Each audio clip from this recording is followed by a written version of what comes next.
आदरणीय प्राचार्य अरविंदजी देशमुख हे समाजाधिष्ठित ग्रामगीता या विषयावर आपला विषय सुरू करतील तेव्हा मी त्यांना विनंती करतो की त्यांनी आपल्या विषयाला प्रारंभ करावा. सचितानंद विग्रहम पूर्णब्रह्मपरानंदम ईशमाळंदिवल्लभम माधुर्यरसकल्लोलां शिवशक्तिकरूपिणीं अमृतान भवार्थाय वंदे ज्ञानेशनंदिनीं गुरुभक्तिस्वरूपाय विशुद्धज्ञानमूर्ते भक्तिमार्गप्रदीपाय स्कंधदासाय ते नमः.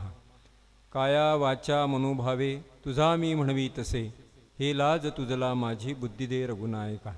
नमस्ते शारदे देवी सरस्वती मतिप्रदे वसत्व मम जिह्वाग्रे सर्वविद्याप्रदा भव.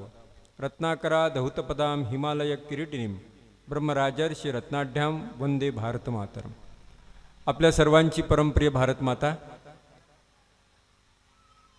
परमपूजनीय गुरुदेव, व्यासपीठावर आसीत आदरणीय रवीजी, या सर्व सुंदर आयोजनाच्या चमूच्या कर्णधार माननीय सविताताई खरवडे आणि त्यांचे सर्व सहकारी आणि आपण सर्व उपस्थित मान्यवर. आपल्या संत वाङ्मयामध्ये एक सूत्र असं आहे, श्रीमद भगवद्गीताकार म्हणतात, दर्शने प्रसन्नता. म्हणजे आपल्याला पाहिल्यानंतर समोरच्याला बरं वाटलं पाहिजे. प्रसन्नता हा फील गुड फॅक्टर भाजपचा नंतर आला. रवीजी जरी पूर्वाश्रमीचे भाजपचे असले तरी मी तेवढी अनुमती घेऊन बोलतो, हा फील गुड फॅक्टर काही एकट्या भाजपची मोनोपल्ली नाही, ती आपली संत वाङ्मयाची देण आहे. आणि त्याच्यात असं आहे पुन्हा की आपल्याला बघितल्यावर समोरच्याला फील गुड वाटलं पाहिजे. जसं मला पाहिल्यानंतर तुम्हाला वाटतंय असं मी गृहीत धरतो. मला हे सगळं आठवण्याचं कारण असं आहे की कार्यक्रमाच्या निमित्तानं बरंच फिरणं होतं, जिल्ह्यात, राज्यात, राज्याच्या बाहेर सगळ्याच प्रकारचे अनुभव असतात. पण आज या ठिकाणी आल्यानंतर जे काही श्रम असतात प्रवासाचे, एक दिवस आपण देतो, समयदान, तर ते सार्थकी लागल्याचं पुण्य माझ्याबद्दलचं तुम्हाला मिळालं. फार सुंदर आयोजन, म्हणजे समर्थांचा फोटो पत्रिकेवर आहे, नेटकपणा कसा असावा, अत्यंत सुंदर पद्धतीचं सगळं मी वर्णन केलं तर माझा जरा मुख्य वेळेची कपात होईल, म्हणून फक्त दर्शने प्रसन्नता या सगळ्या आयोजनामध्ये आल्यानंतर खूप प्रसन्नता मिळाली. आपल्या सर्वांचं खूप खूप अभिनंदन, आपणा सर्वांना खूप खूप धन्यवाद. संकल्पना खूप चांगली आहे. म्हणजे गेल्या 3 वर्षांपासून चातुर्मास एकेका ग्रंथांवर त्याचं पारायण, चिंतन, मनन, त्याच्यावर व्याख्यान, प्रवचन आणि त्याची पुन्हा सांगता, या पद्धतीने ही संकल्पना खूप चांगली आहे. पण ती संकल्पना राबवणं देखील तितकंच कठीण आहे. मी देखील आणि आपण सगळेजण कमी जास्त अन्यत्र अनेक कार्यक्रमांचे आयोजक असतो, त्यामुळे आयोजकांची कुशलता याच्यामध्ये किती लागते याची मला कल्पना येऊ शकते. पण त्याही दृष्टीने ही अत्यंत सुंदर संकल्पना आपण या ठिकाणी राबवित आहात. ती मनात येणं आणि ती उतरवणं. प्रसिद्ध पंजाबी साहित्यिक अमृता प्रीतम यांनी असं म्हटलं आहे, मला माहीत नाही सविताताई खरवडे आणि त्यांच्या सर्व सहकाऱ्यांचं वय किती आहे, म्हणजे फिजिकल एज, पण अमृता प्रीतमने असं म्हटलं, जे ऐकल्यानंतर तुम्हाला बरं वाटेल. तसे असं म्हणतात की स्त्रीला वय विचारू नये. अमृता प्रीतम असं म्हणतात की मनात एखादी सुंदर कल्पना येणं आणि ती प्रत्यक्षात साकार करणं, मग तुम्ही 61च्या जरी असल्या तरी तुम्ही 16च्या आहात, म्हणजे तरुण आहात, असं ती म्हणते. तर ही एक सुंदर कल्पना आपल्या मनात आली आणि आपण ती खूप छान पद्धतीनं साकार केली. खूप काही आपल्याला तारुण्याचा हव्यास नाही, पण आपण फारसे वृद्ध नाहीत, ही देखील भावना खूप छान असते. त्या दृष्टीने देखील मला आपल्या सर्वांना पुन्हा एकदा धन्यवाद द्यावेसे वाटतात. अलीकडे काही दिवसांपूर्वी बौद्ध धर्मगुरू दलाई लामा यांनी संपूर्ण जगाचा प्रवास केल्यानंतर एक चिंतन मांडलं आणि ते कुठल्याही व्यक्तीला पटावं असं मला वाटतं. आपल्याला पटतं का बघा. ते असं म्हणाले की अलीकडे इमारतींची उंची वाढत चालली, पण माणुसकीची उंची मात्र कमी होत चालली. आत्ता माझा ड्रायव्हर फार खुश होता. काल आम्ही सकाळी सगळं ते GPS वर टाकलं, किती वाजता निघायचं, आपल्याला उशिरा किती निघता येईल ही जरा सवलत घ्यायचा प्रयत्न करत होतो. पण तरी काही 7च्या फार उशिरा निघणं योग्य नाही असं दिसलं आणि म्हटलं ठीक आहे चला. पण येताना तो असं म्हणाला की रस्ते फार छान आहेत, रस्ते रुंद होत चालले आहेत, पण माणसाची दृष्टी मात्र अरुंद होत चालली आहे. घरं मोठी होत चाललीत, पण कुटुंब मात्र छोटी होत चाललीत. औषधांची संख्या, डॉक्टरांची संख्या प्रचंड वाढत चालली, पण आरोग्याचा स्तर मात्र घसरत चालला. माणूस मोबाईलवरून अत्यंत दूरच्या माणसाशी जवळीक सांगतो, पण जवळच्या माणसाशी मात्र त्याचा संवाद तुटत चालला. माणूस चंद्रावर गेला, मंगळावर गेला, पण शेजार त्याच्या घरी कोण आहे, त्याचं सुखदुःख काय आहे, याची विचारपूस करणं अलीकडे त्याच्या स्टेटसमध्ये बसत नाही. तो मोबाईलवर स्टेटस टाकतो, पण इकडे त्याच्या स्टेटसमध्ये हे बसत नाही. थोडक्यात आता सारांश असा आहे की माणूस बाहेर जिंकत चालला, पण आतमध्ये मात्र पराभूत होत चालला. आणि म्हणून आपण बघितलं असेल की जागतिक आरोग्य संघटनेनं प्रस्तुत वर्ष, मागचं हे वर्ष अगदी तंतोतंत असण्याची गरज नाही, हे मानसिक रुग्णांचं, मनोरुग्णांचं वर्ष म्हणून घोषित केलेलं आहे. आणि तसं आपल्याला जगभर प्रमाण देखील दिसत आहे. मनोरुग्ण म्हणजे ते काही वेडे असतात आणि आपण फार बुद्धिमान असतो अशातला भाग नाही. आपण सगळेच जण थोडे थोडे मनोरुग्ण असतो. मी एकदा मनोरुग्णांच्या आत्ता मागच्या वर्षी हॉस्पिटलमध्ये व्याख्यान देण्याकरता गेलो. आपण शंका घेऊ नका, सविताताईंनी पूर्ण शहानिशा करूनच मला बोलवलेला आहे. पण गेलो. अमरावतीतले एक प्रसिद्ध मानसोपचार तज्ज्ञ डॉक्टर लक्ष्मीकांत, नाही माफ करा, डॉक्टर श्रीकांत देशमुख, लक्ष्मीकांत राठी पण प्रसिद्ध आहेत, पण मी ज्यांच्याकडे गेलो ते डॉक्टर श्रीकांत देशमुख. त्यांनी एक बाबा नावाचं केंद्र सुरू केलं आहे अमरावती नागपूर मार्गावर. तिथं मी गेलो आणि मग मला तिथं गेल्यानंतर मी जेव्हा बघितलं तेव्हा साधारणपणे थोडा अंतर्मुख झालो, थोडा उदासीनी झालो. चांगल्या चांगल्या कुटुंबातल्या स्त्रिया, तरुण मुली, माणसं, सांपत्तिक दृष्टीने खूप चांगली, पण केवळ थोडासा मनाचा असंतुलितपणा आल्यामुळे त्यांच्या जीवनातलं सौंदर्य नष्ट झालं, कुटुंबापासून दूर झाली, भकास आणि उदासीनता त्यांच्यामध्ये दिसली. हे प्रमाण खूप वाढत चाललं आहे. आत्महत्या करणं हा कुठल्याही समस्येवरचा हा चटकन रामबाण इलाज आहे, असं शाळेच्या युनिट टेस्टमध्ये ज्याला 90% मिळत नाही त्याही मुलाला वाटायला लागलं. म्हणजे कसं आव्हान आपल्यासमोर आहे हा चातुर्मास करत असताना हे आपण बघा. म्हणजे असतो हा चातुर्मास, पण 12 महिन्याचं नियोजन आणि ऊर्जा याच्यातून घ्यायची असते. वंदनीय राष्ट्रसंत तुकडोजी महाराजांचं चातुर्मास आणि ती प्रवचनं फार सुंदर आहेत. 4ही महिने त्यांची प्रवचनं आहेत चातुर्मासामध्ये. हे सगळं सांगण्याचं कारण असं आहे की याच्यासाठी उपाय काय, तर याच्यामध्ये अनेकविध उपाय अनेक लोकांनी सांगितले, पण आपल्या भारतीय संस्कृतीच्या दृष्टीनं संत वाङ्मयाचं चिंतन हा यावरचा रामबाण आणि प्रभावी उपाय आहे, असं आत्तापर्यंतचं आपलं आचार्यांचं, ऋषींचं आणि संतांचं म्हणणं आहे. किंवा त्याच्यातलं एक सूत्र नामस्मरण आहे.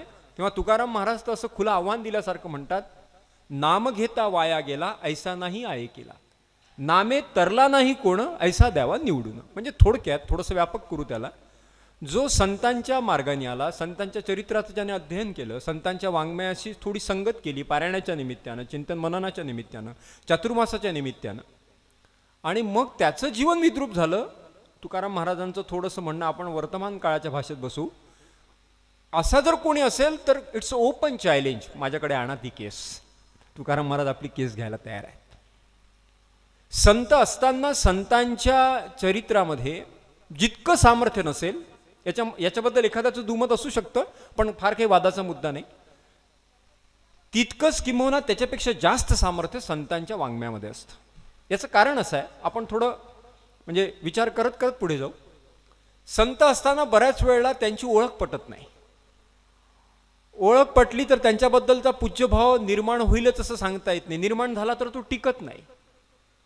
अशा अनेक अडचणी त्यामध्ये असतात. आणि म्हणून आपण बघा की माऊली ज्ञानदेवांपासून तर तुकाराम महाराजांपर्यंत किंवा राष्ट्रसंतांचं देखील जीवन आपण घ्या, कुठल्याही संताला मान्यता बहुधा त्याचं जीवित कार्य संपल्यानंतरच मिळतं. आणि जी दुःख तुमच्या माझ्या वाट्याला, जे उपेक्षा, अपमान, विरोध तुमच्या माझ्या वाट्याला येणार नाही, त्यापेक्षा जास्त विरोध, उपेक्षा वेळप्रसंगी तुम्ही बघा. म्हणजे वंदनीय राष्ट्रसंत देखील त्याला अपवाद नाहीत. काही काही संतांच्या जीवनामध्ये विषप्रयोग देखील झालेले आहेत. म्हणजे ज्यांनी सगळ्या समाजाचं बरं करण्याचा विचार केला, त्या समाजातल्या काही लोकांनी त्यांच्याबद्दलचा असा विचार करावा, किती मोठी शोकांतिका आहे. पण असं झालेलं आपल्याला दिसतं. आणि म्हणून त्यांच्या जीवनाची महती ही जसजसा काळ जात जातो तसतसं त्यांचं महत्त्व आपल्याला लक्षात येतं. मग संत शरीररूपाने गेल्यानंतर ते सामर्थ्य त्यांच्या वाङ्मयामध्ये असतं.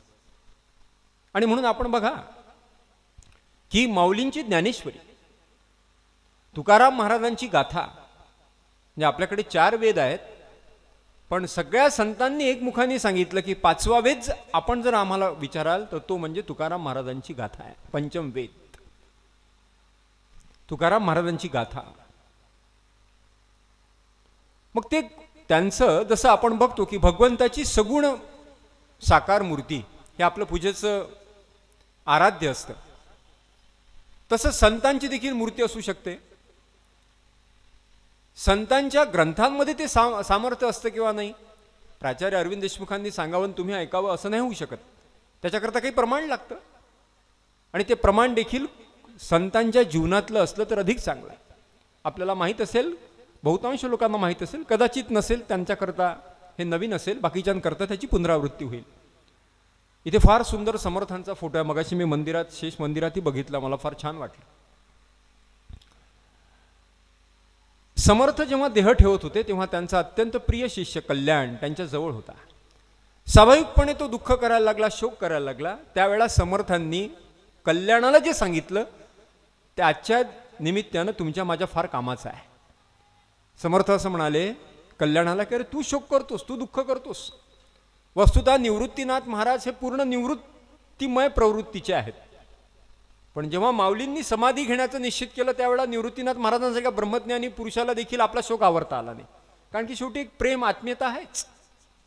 आणि जेव्हा कल्याण शोक करायला लागला त्यावेळेला समर्थ त्यांना जे सांगतात ते फार महत्वाचं आहे. कल्याणा, माझी काया आणि वाणी गेली म्हणाला अंतःकरणी, परी मी आहे जगज्जीवनी निरंतर.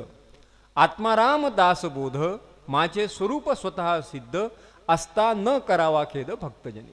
आत्माराम दासबोध. मागच्या वर्षी आपण दासबोधाचं चिंतन केलं. मग आता ते समर्थांनी म्हटल्यानंतर राष्ट्रसंतांनी देखील तसंच म्हटलं पाहिजे अशातला भाग नाही. ते ग्रामगीतेला लागू आहे. ग्रामगीता ही राष्ट्रसंतांची वाङ्मय मूर्ती आहे. ग्रामगीता हे राष्ट्रसंतांचा वाङ्मय विग्रह आहे. आणि म्हणून या ग्रंथासोबत जितकं चिंतन मनन होईल तेवढं आपलं जीवन उजळून निघेल, याची प्रत्यक्ष प्रमाण आहेत. ग्रामगीतेचं वैशिष्ट्य असं आहे की आपल्या सगळ्या जुन्या ऋषींचं, संतांचं, आचार्याचं म्हणणं कायम ठेवून वर्तमान काळाशी अत्यंत सुंदर मेळ वंदनीय राष्ट्रसंतांनी ग्रामगीतेमध्ये घातलेला आहे. स्वाभाविकपणे कधी कधी काय होतं की जुनं ते सगळं वाईट आणि नवं ते सगळं चांगलं, एक बंडखोर. मग त्याच्यावर काही लोक फार पुरोगामी लोक फार सांगतात, मग विद्रोही तुकडोजी, मग विद्रोही तुकाराम, विद्रोही ज्ञानेश्वर. असं विद्रोही वगैरे काही नसतं. ती आपल्या मनाची मांडणी असते.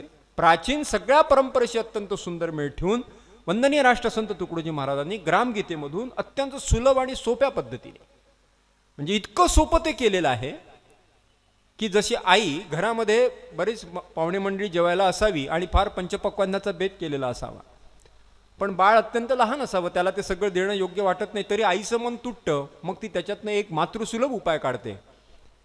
अलीकडे घराघरामध्ये मिक्सर आहेतच, मग ती सगळ्या पदार्थांना थोडं थोडं थोडं थोडं घेते आणि त्याची पेस्ट तयार करते आणि मग ती त्या बाळाला देते. मग तिला समाधान वाटतं की सगळी माझ्या घरात जेवून गेलीत पण माझ्या बाळाला न मिळता ते जाणं योग्य वाटत नाही. तशी या सगळ्या वाङ्मयाची सुंदर अत्यंत सोपी पेज म्हणजे राष्ट्रसंतांची ग्रामगीता आहे. ज्याच्याकडे साधं शिक्षण आहे 2 वर्गाचं, तो देखील राष्ट्रसंतांच्या ग्रामगीतेसोबत जरा झटापट करू शकतो, ती समजून घेऊ शकतो आणि आपलं जीवन बदलवू शकतो. फार सुंदर अशा प्रकारचं चिंतन राष्ट्रसंतांनी ग्रामगीतेमध्ये मांडलं आहे. या साहित्याचा कस कोणता आहे? ग्रामगीतेवर फार मोठी पुष्पवृष्टी झाली. आपण ग्रामगीता जर बघितली तर अगदी सुरुवातीची जरी त्याची पानं आपण चाळलीत तरी आपल्याला असं लक्षात येईल, म्हणजे या आपल्या देशाचे पहिले प्रधानमंत्री पंडित जवाहरलाल नेहरू, ते विज्ञानवादी होते, पुरोगामी होते असं त्यांच्याबद्दल सांगितलं जातं. पण ते असं म्हणाले की एखादे संत देखील सामाजिक काम करू शकतात, याच्यावर माझा विश्वास राष्ट्रसंतांचं जीवन आणि ग्रामगीता पाहिल्यानंतर बसला. आपल्या देशाचे पूर्व अर्थमंत्री सी.डी. देशमुख असं म्हणाले होते, अरे ही ग्रामगीता नाहीच, ही तर सर्वसामान्याची गीता आहे. आचार्य नायकम असं म्हणाले होते की या ग्रामगीतेचं भाषांतर जगातल्या सगळ्या भाषांमध्ये व्हायला पाहिजे, इतकी ही उत्कट आहे, ही घराघरात पोहोचली पाहिजे, जे काम आपण केलेलं आहे. अनेक लोक आहेत. आणि म्हणून इतकी ही सुंदर ग्रामगीता, याच्यातलं साहित्याचं सामर्थ्य काय आहे? थोडंसं आपण माऊलींच्या पायाशी जर गेलं तर माऊलींनी फार सुंदर वर्णन केलेलं आहे ज्ञानेश्वरीमध्ये. माऊली असं म्हणतात की अलीकडे साहित्य खूप निघावं ते, म्हणजे त्यांचा काही उपमर्द करणं किंवा त्याला कमी लेखणं हा भाग नाही, पण संतांच्या साहित्याचा पोत मात्र निराळा असतो, ती क्वालिटी मात्र वेगळी आहे. माऊली म्हणतात की साहित्य कशाला म्हणतात? साचची बोलाचे नव्हे शास्त्र, संसारू जिणे ते हे शस्त्र, आत्मा अवतरी ते मंत्र अक्षरे ये. प्राचार्य अरविंद देशमुखांना व्यासपीठावर विद्वत्ता दाखवण्यासाठी साहित्य नाही. साचची बोलाचे नव्हे शास्त्र, संसारू जिणे ते हे शस्त्र, ज्याच्या अध्ययनाने आपण संसार जिंकू शकतो. खूप विश्लेषण करणार नाही, त्याचा थोडासा भावार्थ आपण लक्षात घ्या.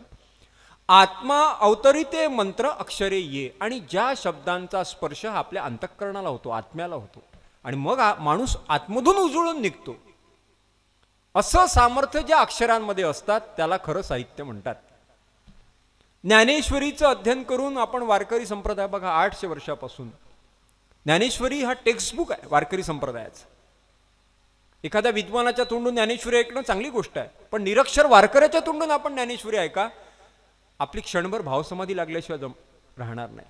भाव धरून या वाचित ज्ञानेश्वरी, कृपा करी हरितयावरी, असा उत्कट भावाने जेव्हा तो ज्ञानेश्वरीचं चिंतन संबंधित वारकरी आपल्यासमोर मांडतात, आपण एका वेगळ्या भावविश्वामध्ये जातो.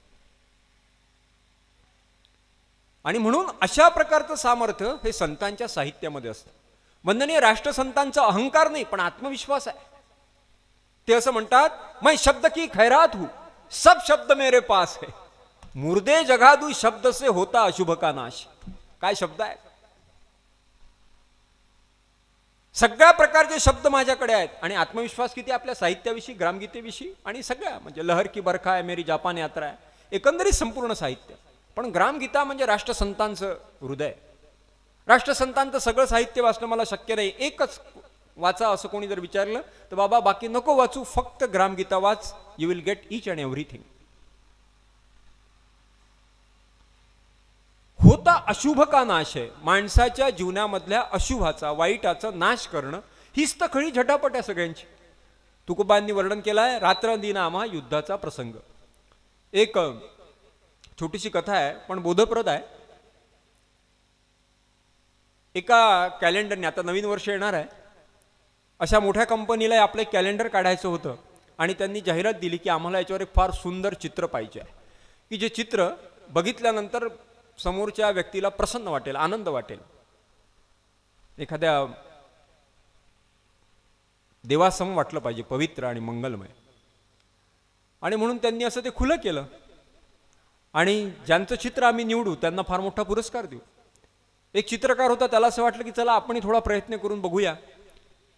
आणि म्हणून मग तो आता परवा बालक दिन झाला, मग त्याला असं वाटलं की लहान मुलं फार सुंदर असतात, निरागस असतात, सात्विक असतात, आपण एखाद्या सुंदर बाळाला निवडू आणि त्याच्याकडे बघून आपण, जसं आता प्रत्यक्ष भगवान प्रभू रामचंद्र लोक विसरले आणि अरुण गोयललाच राम समजायला लागले, ते चित्र तेच वाटतं.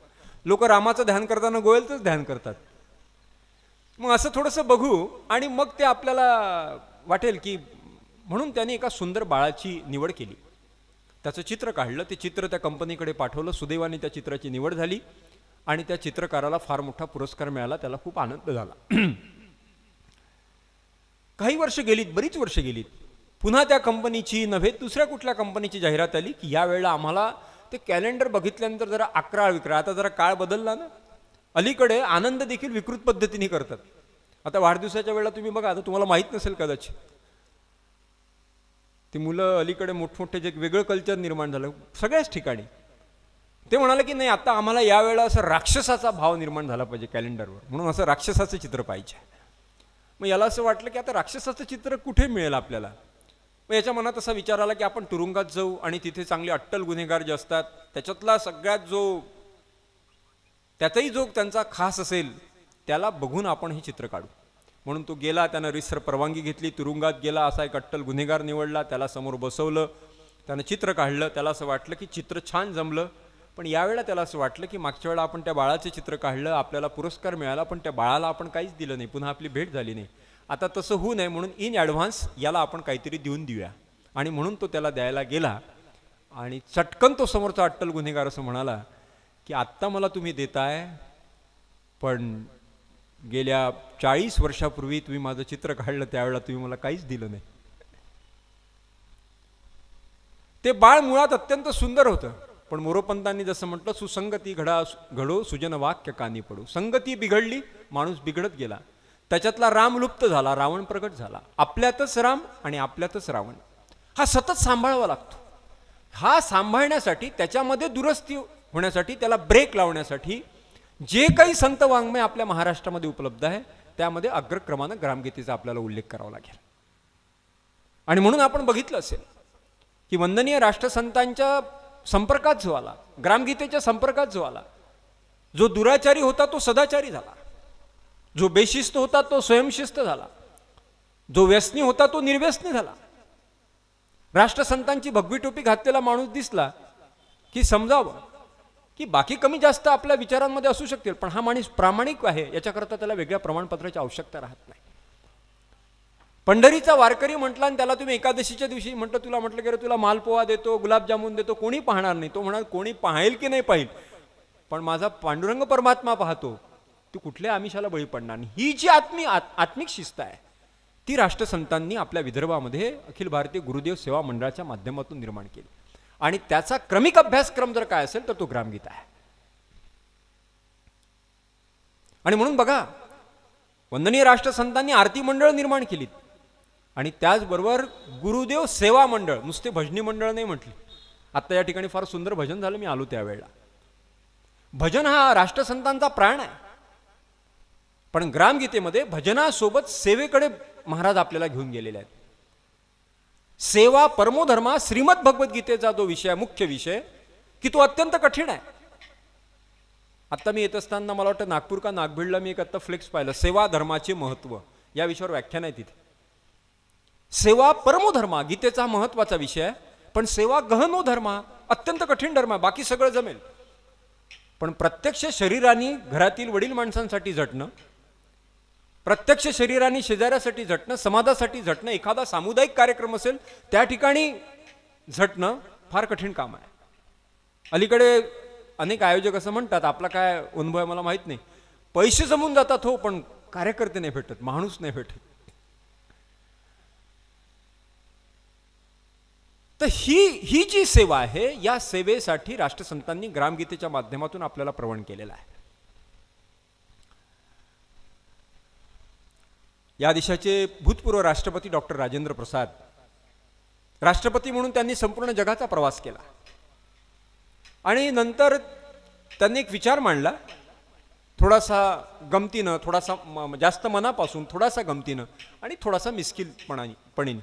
ते असं म्हणाले, मी संपूर्ण जगाचा प्रवास केल्यानंतर मला असं लक्षात आलं की सगळ्यात जास्त संत हे भारतात आहे, पण मी जेव्हा राष्ट्रपती या नात्याने संपूर्ण भारताचा प्रवास केला त्यावेळेला मला असं लक्षात आलं की भारतात सर्वात जास्त संत हे महाराष्ट्रामध्ये आहे.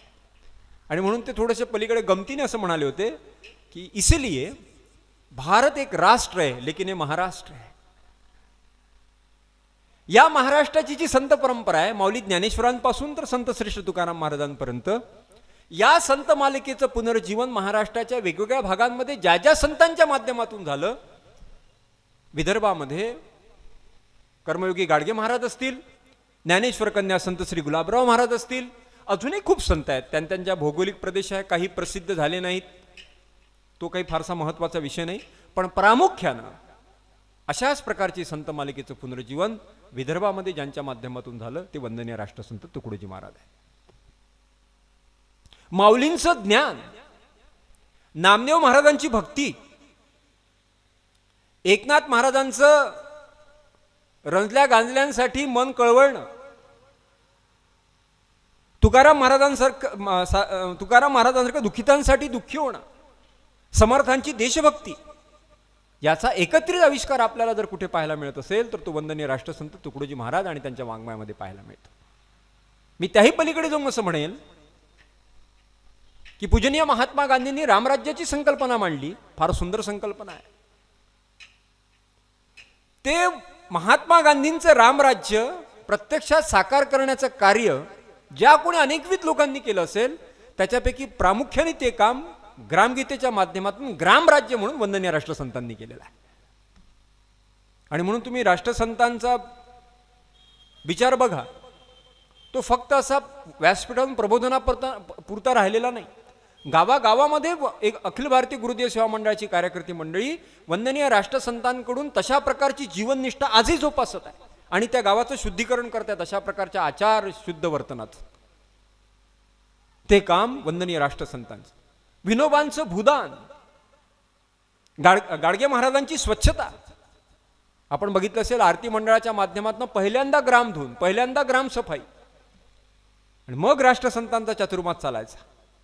इतका सगळा समन्वय प्रगल्भ पद्धतीनं करणारा हा महापुरुष विरळ आहे. आणि म्हणून ग्रामगीतेमध्ये आपल्याला याची पखरण उधळण संपूर्ण अध्यायांमध्ये झालेली दिसते. संत मिळणं मुळात कठीण आहे आणि म्हणून महाराष्ट्रामधली जी संत मालिका आहे ती अशा पद्धतीची आहे. महाभारतामध्ये एक प्रसंग आहे की यक्षाची प्रश्नोत्तरी आहे. नकुल, सहदेव, अर्जुन गेलेत आणि त्या तळ्याच्या काठी ते निपचित होऊन पडलेत आणि सगळ्यात शेवटी त्या ठिकाणी धर्मराज युधिष्ठिर गेलेत. तो यक्ष त्या झाडावर आहे. त्यानं प्रश्न विचारला. ती यक्ष प्रश्नोत्तरी महाभारतातली फार प्रसिद्ध आहे. महाभारत घरात ठेवल्याने भांडणं होतात, कलह होतो, असं काही एक जुनी धारणा आहे. पण जुने जाऊ द्या मरणा लागुनी, जाळूनी किंवा पुरुनी टाका, ती आता पुरून टाकली पाहिजे धारणा. आणि महाभारत हे प्रत्यक्ष जीवन जिंकण्याचं शास्त्र आहे. ती यक्ष प्रश्नोत्तरी आजही कॉर्पोरेट सेक्टरमध्ये काम करणाऱ्या तरुणाला देखील उपयोगी पडू शकते. अनेकविध प्रकारचे प्रश्न त्यामध्ये विचारलेले आहेत. आणि म्हणून त्यामध्ये एक प्रश्न आता यक्षाने असा विचारला युधिष्ठिराला की युधिष्ठिरा, तू जर माझ्या या प्रश्नांची उत्तरं समाधानकारक देशील तर तुला पाणी पण मिळेल आणि तुझे भाऊ जे निपचित होऊन पडल्यात यांच्यामध्ये देखील चैतन्य निर्माण होईल. कसोटीचा प्रसंग होता. बरेच प्रश्न विचारले आणि मग शेवटी यक्षाने सांगितलं की द लास्ट क्वेश्चन. आणि यक्षाने प्रश्न विचारला, क दिशा, हा कोणती दिशा? त्यावेळेला मग धर्मराज युधिष्ठिरांनी 10 दिशा, आपल्याला पण माहित आहे, आपण कदाचित म्हणू शकाल अरे या 10 दिशेपैकी एकही नाव नाही सांगितलं. दक्षिण दिशा वर्ज केलेली आहे आपण. पूर्व, पश्चिम, उत्तर, नैऋत्य, आग्नेय, ऊर्ध्व, अधो 10 दिशा आहेत. पण युधिष्ठिरांनी या 10 दिशेपैकी एकाही दिशेचा उल्लेख केला नाही. युधिष्ठिर असं म्हणाले, सन्नी, संत सांगतील ती दिशा. त्यावेळेला यक्षाने कदाचित पुन्हा एकदा विचारलं असेल, क्या लॉक किया जाय? युधिष्ठिराने म्हटलं, हां बिलकुल लॉक किया जाय. आणि मग त्यावेळेचे युधिष्ठिर हे करोडपती बनले. कोण बनेगा करोडपती?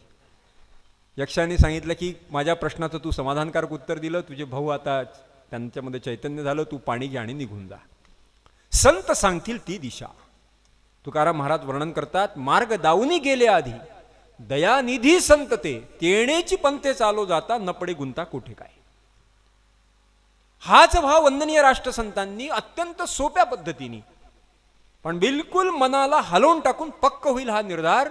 मिलना कठीण है संत का, बड़े भाग्य से पाते कई, गर पा गए संयोग से तो संगति मिलती नहीं, सतसंग जिसको पा गया तो जन्म का साफल्य है. 2019-20 तुमचं सक्सेसफुल असं नाही. जन्म का साफल्य है, अधिकार उनका क्या कहू. हे सगळे अधिकारी महात्मे इथे तुम्ही आणून बसवलेले आहेत. अधिकार उनका क्या कहू, शहनशाह के तुल्य है. संपूर्ण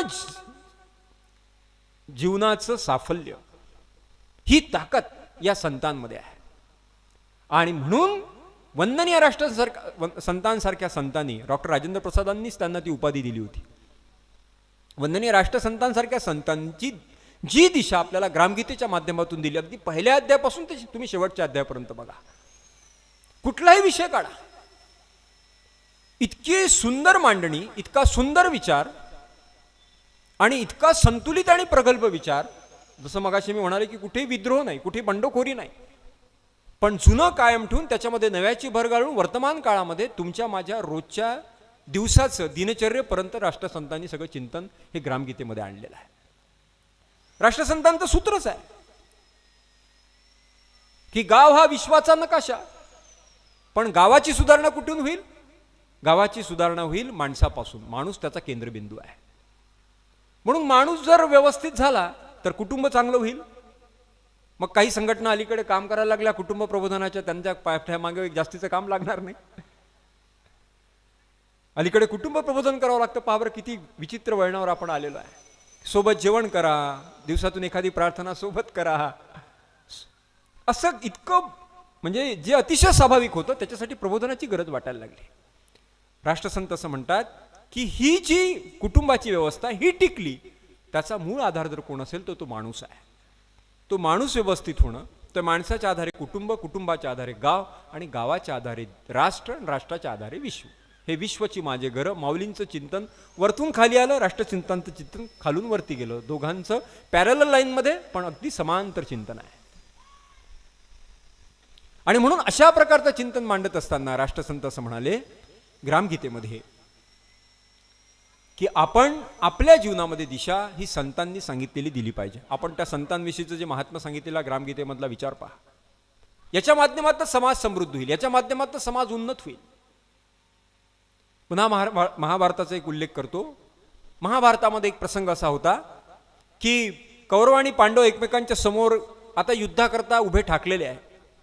आता पलीकडच्या क्षणाला युद्ध व्हावं असं निश्चित आहे. अशा वेळेला रथावरून धर्मराज युधिष्ठिर खाली उतरलेत. आपले शस्त्र त्यांनी रथावर ठेवलेत आणि ते हळूहळू कौरवांच्या सेनेकडे जायला लागलेत. भीम, अर्जुन सगळ्यांना खूप राग यायला लागला की आपला दादा खूप साधा भोळा आहे. आता पुन्हा जाईल, पुन्हा काही वाटाघाटी करेल. बंदद्वार चर्चेमध्ये काय ठरलं होतं कोणालाच माहीत नाही. पुन्हा सगळा गदारोळ होईल की ते असं ठरलंच नव्हतं, असं आश्वासनच दिलं नव्हतं. हा जाईल पुन्हा आणि हे युद्ध टाळेल. त्यांचं मुख्य कारण असं होतं की त्यांचे भाऊ स्फुरत होते, ते जरा शूरवीर होते. त्यामुळे ते असं म्हणत होते की आता युद्ध फिसकटायला नको हे. तर धर्मराज युधिष्ठिर गेले. पण त्यावेळेला भगवान गोपालकृष्ण अत्यंत सुंदर स्मित करत धर्मराज युधिष्ठिराकडे बघत होते. त्यांना माहित होतं की युधिष्ठिराच्या मनात काय चालू आहे, हा काय करणार आहे. धर्मराज युधिष्ठिर तिकडे गेलेत आणि त्यांनी त्या ठिकाणी आता थोड्या वेळांनी ज्यांच्यावर बाण चालवायच्या, शस्त्र चालवायचे आहेत अशांच्या पाया पडायला सुरुवात केली. एखादा याला दांभिकपणा नाटकी म्हणू शकतो, पण वेळेचं महत्व आहे. थोड्या वेळाने ते करायचं आहे. पण माझ्या जीवनात त्यांचं स्थान वडील माणसांचं आहे. जरी भूमिकेमुळे आम्ही एकमेकांच्या उभे ठाकलो आहोत विरुद्ध, त्यांची अपरिहार्यता आहे की ते तिकडच्या पक्षात आहेत, पण मला वडील स्थानी आहेत, त्यांना मी प्रणाम केला पाहिजे. भारतीय संस्कृतीचा नियम आहे की लहानांनी मोठ्यांना नमस्कार केला पाहिजे, आणि लहानांनी मोठ्यांना नमस्कार नाही केला तर लहानांना दोष लागतो, आणि नमस्कार केल्यानंतर मोठ्यांनी आशीर्वाद जर नाही दिला तर मोठ्यांना दोष लागतो, त्यांना आशीर्वाद द्यावा लागतो. आणि म्हणून त्यावेळेला धर्मराज युधिष्ठिरांनी नमस्कार केला कृपाचार्यांना, द्रोणाचार्यांना. नवे मला तर आश्चर्य वाटतं त्याने शकुनी मामांना जाऊन नमस्कार केला. शकुनीचा आशीर्वाद सोडू द्या. अलीकडे महाराष्ट्राच्या राजकारणातही काही बातमी देणारे सांगतात की महाराष्ट्र की राजनीती का शकुनी आहे. पण कृपाचार्य द्रोणाचार्य हे मुळात ऋषीवर होते. ते युधिष्ठिराला म्हणाले आशीर्वाद द्यावा लागतो, यशस्वी भव. मला आपल्यासमोर बिलकुल असं मांडायचं नाही की आशीर्वादाने युधिष्ठिर विजयी ठरलेत, पण लढण्याकरता एक प्रचंड ताकद मिळाली. बेस्ट ऑफ लकनी काही पेपर चांगले जात नाही, पण बेस्ट ऑफ लक जगामध्ये म्हटलं जातं. एक बळ मिळतं, आत्मबळ वाढतं. अभ्यास मुलालाच करावा लागतो, पण ती ताकद मिळाली. कदाचित त्यावेळेला जर दुर्योधनाच्या मनामध्ये हा विचार आला असता की मोठा भाऊ म्हणून युधिष्ठिराला नमस्कार करावा, तर युधिष्ठिराने म्हटलं असतं दुर्योधना जाऊ दे ना, मिटवून टाक सगळं. महाभारताचं युद्ध टळलं असतं. आपला तो विषय नाही. वाड वडिलांचे वंदनीय राष्ट्रसंतांनी ग्रामगीतेमध्ये हा जो वस्तुपाठ आहे, महाभारत काळ फार जुना असेल तरी अत्यंत सुंदर पद्धतीने सांगितलं. दसऱ्याचं वर्णन करत असताना ऐसा चाहे दशरा दिन त्याने वाढे स्नेह संघटन, मिरवित यावे घरी, सीमोल्लंघन करून मिरवित यावे घरी, संत देवासी वंदोनी अंतरी, आणि वाड वडिलांचे वरद हस्तशिरी धारण करावे कौतुकाने. आपल्या वाड वडिलांना नमस्कार करावा आणि त्यांचा आशीर्वाद अंतःकरणात धारण करावा, असं दसऱ्याविषयीचं वर्णन करत असताना वंदनीय राष्ट्रसंत ग्रामगीतेमध्ये सांगतात. म्हणून मग कधी कधी आपल्या मनामध्ये येतं की ह्या सगळ्या हे सोपस्कार कशासाठी, ते दिवशी नवीन संकल्प करावा, मग तो वर्षभरही टिकवावा. ऐसा सोहळा सगळ्यांनी साधावा एकात्मतेने. आता हा उत्सव आपण या ठिकाणी करताय. ऐक्य दृष्टीने संतोत्सव उत्साहे करावे गावोगाव. आपण 40 गावांमध्ये केला. जेणे तीर्थाचा गौरव लाभेल गावा. संतांची उत्सव एकत्रित येऊन जर तुम्ही कराल तर मग ब्रह्मपुरी देखील तीर्थ होऊन जाईल. या 40 गावांमध्ये आपण हे चातुर्मास केले ते देखील तीर्थ होऊन जातील. इतकं विलक्षण सामर्थ्य याच्यामध्ये आहे. आणि म्हणून त्या पद्धतीची मांडणी वंदनीय राष्ट्रसंतांनी ग्रामगीतेमध्ये केली. समाजाला एक विलक्षण वळण या माध्यमातून मिळालं. त्याच्या मनामध्ये जर कुठे साचलेपणा आला असेल आपल्या प्राचीन भारतीय सणावारांविषयी, उत्सवांविषयी, तो त्याच्यातून काढला. सगळ्याच गोष्टींविषयीचा. मागे एक टेक्सास प्रांतातली एक कथा प्रसिद्ध झाली होती. एक माणूस अस्वस्थपणे आपल्या घरामध्ये इरधारा मारत होता. मोठं घर होतं, पण त्याचं ऐश्वर्य जाणवत होतं, पण ते निघून गेलं होतं.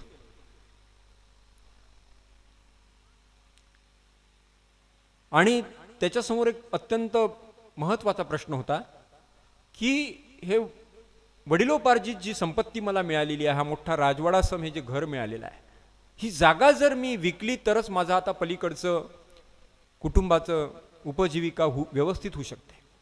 पण ही विकू नये असं भावनिक दृष्टीने वाटत होतं, पण विकल्याशिवाय पर्याय नाही असं व्यवहार सांगत होता, वस्तुस्थिती सांगत होता.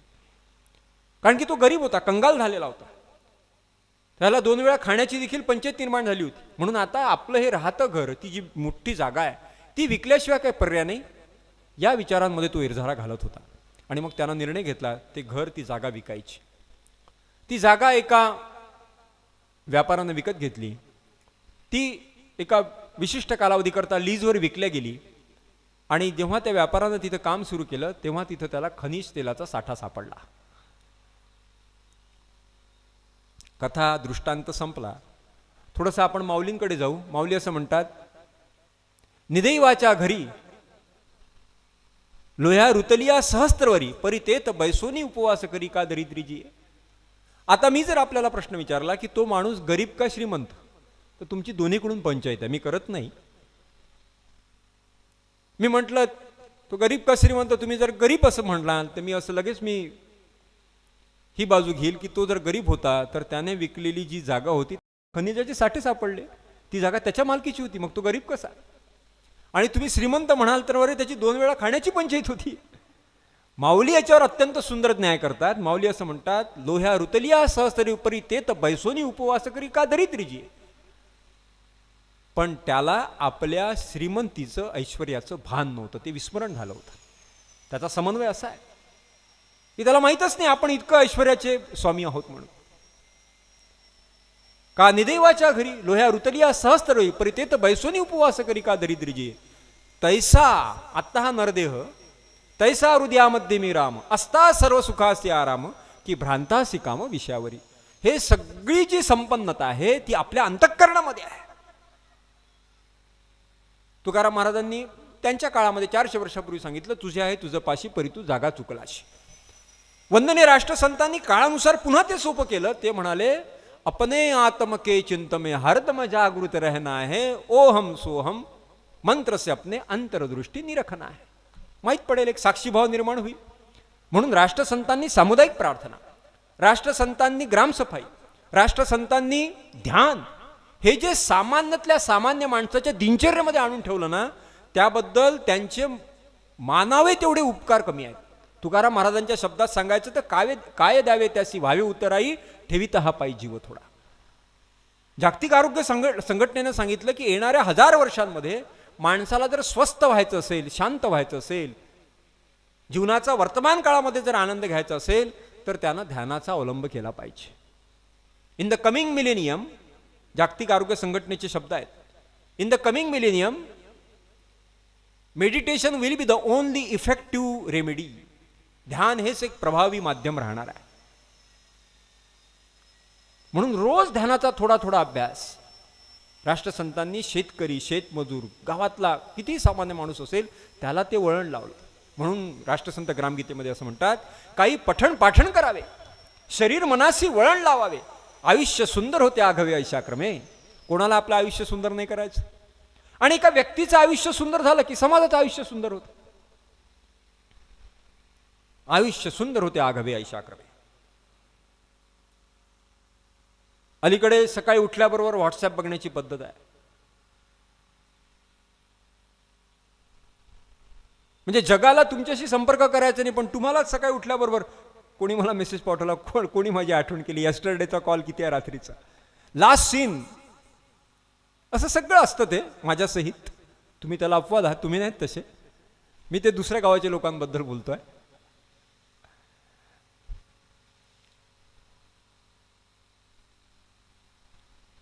समाजासोबत कनेक्टिव्हिटी पाहिजे, एकदम बरोबर, पण त्या कनेक्टिव्हिटीला देखील मर्यादा पाहिजे. म्हणून वंदनीय राष्ट्रसंत सांगतात की एकांतामध्ये लोकांत शोधता आला पाहिजे आणि लोकांतामध्ये देखील एकांतात राहता आलं पाहिजे. अपने आत्म के चिंत में हरदम जागृत रहना है, ओहम सोहम मंत्र से अपने अंतर्दृष्टी निरखना है. तुम्ही पहा ना, त्यांचं आयुष्य किती कमी आहे, पण त्यावेळेला ते जपानमध्ये गेले, त्यावेळेला भारतीय सीमेवर गेले. पुन्हा राष्ट्रसंतांचं वैशिष्ट्य असं आहे की 3 कालखंड त्यांना फेस करावे लागलेत. मी बघावे असं म्हणायला लागले होते, पण कधी कधी काय असतं की जरा मराठी शब्द वापरल्याशिवाय प्रभाव वाढत नाही, म्हणून फेस करावे लागले असं म्हणतो. म्हणजे राष्ट्रसंत स्वातंत्र्यपूर्व काळात आहेत, राष्ट्रसंत स्वातंत्र्याच्या वेळेस आहेत आणि राष्ट्रसंत स्वातंत्र्याच्या नंतर आहे. स्वातंत्र्याच्या पूर्वीचं त्यांचं उद्बोधन वेगळं आहे.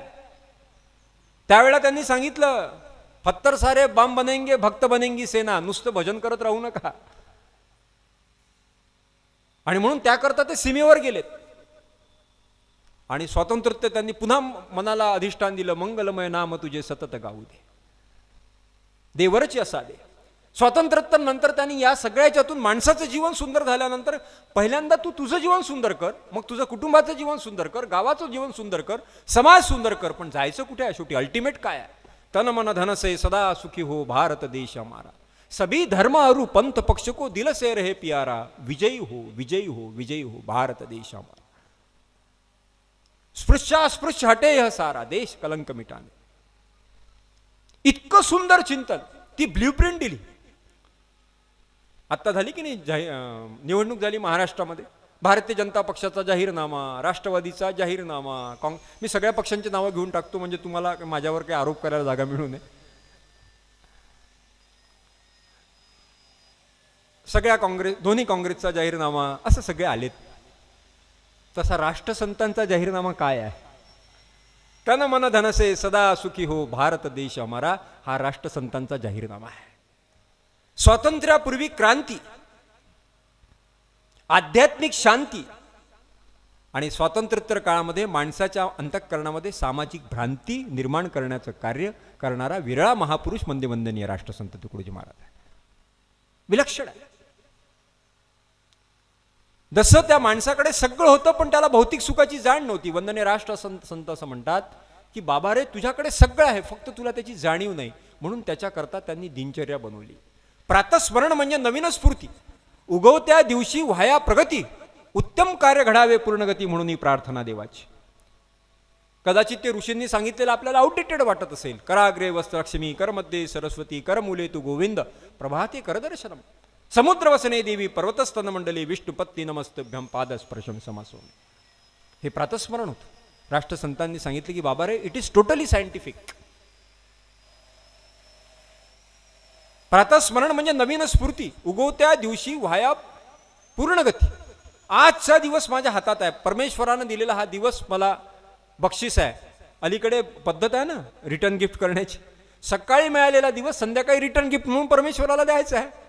मग परमेश्वराला रिटर्न गिफ्ट देत असताना दुपारी 4 तास झोपलो, 2 तास टीव्ही पाहिला, 2.5 तास व्हॉट्सअपवर होतो, 1 तास फेसबुकवर होतो, हा रिटर्न गिफ्ट देणार का? राष्ट्रसंत असं म्हणतात ती रिटर्न गिफ्ट जरा चांगली देता आली पाहिजे की नाही परमेश्वराला. म्हणून मग दिवसभरामध्ये काय करावं त्याचा निर्धार सकाळी करायचा आहे, ब्रह्ममुहूर्तावर. प्रातस्मरण म्हणजे नवीन स्फूर्ती, उगवत्या दिवशी व्हाया प्रगती, उत्तम कार्य घडावे पूर्णगती म्हणून ही प्रार्थना देवाची. आजचा दिवस हा परमेश्वराने दिलेला हा मला सगळ्यात अनमोल असा क्षण आहे. बी इन प्रेझेंट, बी 100%. माझ्या जीवनाचं जे काही संकल्पपत्र असेल त्याला अनुसरून मी दिवसभरात काम करेल आणि संध्याकाळी परमेश्वराला तो दिवस तसा भरून पाठवेल. दिवसाला काय असतं? काहीच नसतं. आता सोमवार मंगळवार काही वेगळा शेड लागतो का? हे आपण दिलेले आहेत तारखा, दिवस दिवसच असतो. तो तर तसा न्यूट्रल असतो, त्याला आपल्याला त्याच्यामध्ये रंग भरायचे असतात. इतकी जी ऊर्जा, ही जी स्फूर्ती आहे ही राष्ट्रसंतांनी आपल्याला दिली. अलीकडे जागतिक आरोग्य संघटनेला विचारल्यानंतर ते असं म्हणाले की डॉक्टरांची संख्या खूप वाढली, पण 2 डॉक्टरांना पर्याय नाही. आणि ते 2 डॉक्टर त्यांनी सांगितलं, डॉक्टर डायट आणि डॉक्टर एक्झरसाइज. आहार आणि व्यायाम. आता माझ्यासारख्या माणसांनी व्यायामाचं महत्त्व सांगावं म्हणजे तुमच्यासोबत किती चेष्टा करण्यासारखं आहे. पण तुम्ही थोडेसे आता संत व्यायामाचं चिंतन करणारे असल्यामुळे जरा सहनशील आहात, ऐकून घ्या. आत्ता जागतिक आरोग्य संघटना सांगते की डॉक्टर एक्झरसाइजला पर्याय नाही. आपण कितीही वेगवेगळ्या प्रकारची औषधं घ्या, डॉक्टर एक्झरसाइज. व्यायाम आरोग्यदायी मित्र, हे ध्यानी ठेवावे सूत्र. आळस वैरी मानिला सर्वत्र सर्वतोपरी. व्यायामाचा प्रवेश आपल्या दैनंदिन जीवनामध्ये असला पाहिजे. ग्रामगीतेच्या माध्यमातून इतकं सोपं, इतकं सूक्ष्म आणि रोजच्या तुमच्या 24 तासामधलं नियोजन राष्ट्रसंत करून देतात. रोजची दिनचर्या आखून दिली. आणि म्हणून या पद्धतीचं काम करत असताना पलीकडे आपण थोडंसं गेलं पाहिजे की राष्ट्रसंतांचा एक फार मोठा उपकार आपल्यावर पुन्हा एका विशेष प्रसंगाच्या निमित्ताने आहे. 23 जुलै 1954ला, मला असं वाटतं 54 की 55, इथे वंदनीय राष्ट्रसंतांची भक्तमंडळी असतील, एखाद्या वर्षाचा फरक पडू शकेल, पण शिमिझू जपान या शहरामध्ये विश्वशांती परिषद भरली आणि त्याच्यामध्ये 28 देशांचे प्रतिनिधी आले होते. त्या 28 देशांच्या प्रतिनिधीमध्ये त्या परिषदेचं उद्घाटन करण्याचा बहुमान हा तुमच्या माझ्या वंदनीय राष्ट्रसंतांना मिळाला. आणि त्यावेळेला राष्ट्रसंतांनी या देशातल्या उपनिषदांची, वेदांची जी व्यापक भूमिका आहे ती पुन्हा जागतिक व्यासपीठावर मांडली. म्हणजे 11 सप्टेंबरमध्ये विश्व सर्वधर्म परिषद जी स्वामी विवेकानंदांनी गाजवली, शिवमहिम्न स्तोत्रातील तो श्लोक सांगून की आकाशात पतितम तोयम रुचिनाम वैचित्रात रुजकुटल नाना पथजुषाम, तीच भूमिका वंदनीय राष्ट्रसंतांनी जपानमध्ये मांडली. हर देश में तू, हर वेश में तू, तेरे नाम अनेक तू एक ही है. यह रंगभूमी यह विश्व भरा सब खेल मेल में तू एक ही है. आणि ती सगळी परिषद इतकी प्रभावित झाली. पलीकडचं महत्वाचं आहे आपल्यासाठी. नंतर तिथल्या लोकांनी राष्ट्रसंतांना आग्रह केला की तुम्ही इथेच राहा, आम्ही तुम्हाला जागा देतो, तुम्हाला काय पाहिजे ते देतो, जाऊ द्या तुमचा तो भारत देश आता. त्यावेळेला राष्ट्रसंत असं म्हणाले की पुन्हा पाहिजे तर मी पुन्हा येईन, पण माझा भारत देश हा माझ्याकरता सर्वश्रेष्ठ आहे जगाच्या पाठीवर. आपण रामायण काळात जर गेलात तर आपल्याला दिसेल की ज्या वेळेला लंका रामानी जिंकली युद्धशास्त्राच्या नियमांचं पालन करून, त्यावेळेला लक्ष्मणाचा अयोध्येवर राग होताच. लक्ष्मण रामाला असं म्हणालेत की आता आपण अजिबात अयोध्येमध्ये जायचं नाही, ही लंका तर आपली झालेली आहे आणि म्हणून आता आपण लंकेतच जाऊ. त्यावेळेला राम लक्ष्मणाला सांगतात, अपि स्वर्णमयी लंका नमे लक्ष्मण रोचते जननी जन्मभूमीच्या स्वर्गादपि करीस. लक्ष्मणा, ही लंका ऐश्वर्यशाली जरी असली तरी ती मला आकर्षित करीत नाही, कारण की जन्मदात्री माता आणि जन्मभूमी ही माझ्याकरता स्वर्गापेक्षा देखील महान आहे. माझी अयोध्या कशी असू दे. स्वातंत्र्यवीर सावरकरांना फसवून जेव्हा पलीकडे नेल्या गेलं आणि जेव्हा तो अथांग सागर त्यांना दिसला आणि त्यांना लक्षात आलं की आपल्याला फसवलं, आता पुन्हा आपल्या परंपरे भारत मातेशी हे इंग्रज आपली गाठ घालून देणार नाहीत. अत्यंत तरुण वया, काव्य प्रतिभा आहे, पण त्यांना प्रेयसी आठवली नाही, त्यांना आई आठवली आपली भारत माता. ने मजशिने परत मातृभूमीला सागरा प्राण तळमळला. तो आदर्श अपि स्वर्णमयी लंकाचं, त्याचं पुनर्जीवन सावरकरांनी केलं. त्याचंच पुनर्जीवन स्वामी विवेकानंदांनी केलं शिकागोच्या धर्म परिषदेमध्ये. आणि नंतर जवळपास 3.5-4 वर्ष अमेरिका इंग्लंडमध्ये विवेकानंद भारतीय संस्कृती, वेद, उपनिषद हे सगळं जगामध्ये समजून सांगत होते. अशा वेळेला जेव्हा विवेकानंद भारतामध्ये यायला निघाले तेव्हा एका माणसानं फार मोठी कृपा तुमच्या माझ्यावर केली.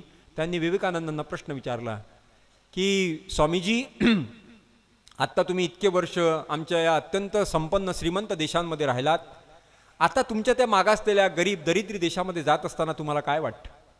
स्वामीजी त्यावेळेला असं म्हणाले होते की तू फार छान प्रश्न विचारलास. ज्या वेळेला मी इथे आलो त्यावेळेला देखील माझी पक्की धारणा होती की जगाच्या पाठीवर पुण्यभूमी जर कोणती असेल तर तो माझा भारत देश आहे. पण आता 3.5-4 वर्ष आणि तुमचं हे सगळं ऐश्वर पाहून त्याचा काही प्रमाणामध्ये उपभोग देखील घेऊन माझी आता त्याहीपेक्षा पक्की धारणा झालेली आहे की आता फक्त आमची भूमी नव्हे तर माझ्या भारतभूमीवरचा प्रत्येक धुळीचा कण देखील हा स्वर्गापेक्षा महान आहे. The soil of India is the highest heaven to me. त्याच आदर्शाचं पुनर्जीवन वंदनीय राष्ट्रसंतांनी 23 जुलै 1954ला शिमिझू जपानमध्ये केलं. आणि तोच भाव वंदनीय राष्ट्रसंतांनी ग्रामगीतेच्या माध्यमातून तुमच्या माझ्यापर्यंत पोहोचवलेला आहे. म्हणून ग्रामगीतेशी जितकी आपण संगत करू, जितकं त्याचं चिंतन करू, जितकं मनन करू, जितकं त्याचं श्रवण करू, तेवढे आपल्या अंतःकरणातल्या या ज्या भावना आहेत त्या अधिक उन्नत होतील, उदात्त होतील आणि आपलं जीवन अत्यंत परिपूर्णतेकडे वाटचाल करेल याबद्दल तिळमात्र शंका बाळगण्याचं कारण नाही. ते सामर्थ्य वंदनीय राष्ट्रसंतांनी आपल्याला द्यावं अशा प्रकारची नम्र प्रार्थना करून मला या ठिकाणी आपण बोलवलं त्याबद्दल आपणा सर्वांना खूप खूप धन्यवाद देऊन मी आपली रजा घेतो.